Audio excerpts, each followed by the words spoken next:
আচ্ছা, একজন এসেছে ফারহানা আপু, উনি আমাকে সালাম জানিয়েছে। এটাই কি ফারহানা আপু?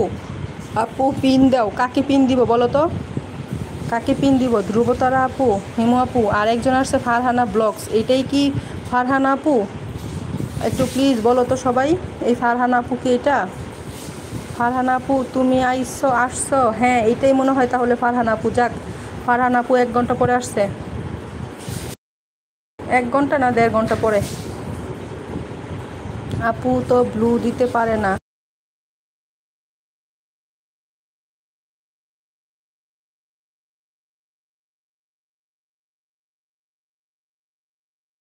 আচ্ছা, ব্লু হচ্ছে আজকে না দিতে পারলেও ইনশাল্লাহ দিতে পারবো, ইনশাল্লাহ শিখবো। হুঁ আপু। হ্যাঁ, তুমি এই ফারহানা আপুর লাইভে গেছো? হ্যাঁ হ্যাঁ, আমি প্রোফাইল দেখে চিনছি।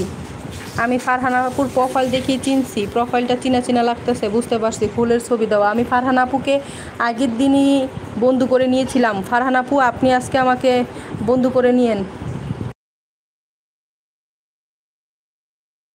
আচ্ছা, ফারহানা আপু কমেন্ট করেছে, আপু আমি থাকবো না আজকে। ওকে আপু, বুঝতে পারছি আপনি নাকি বেড়াতে যাবেন, আমি শুনছি। আপনি আজকে আমাকে বন্ধু করে নিয়েছি আপু। ওকে ওকে আপু, ওকে, অনেক অনেক ধন্যবাদ। তাহু আপু, আমি তো ফারহানা আপুর লাইভে সবার সাথে পরিচয় হলে, হ্যাঁ হ্যাঁ হ্যাঁ, আমি বুঝতে পারছি, ওনার প্রোফাইল দেখে চিনছি।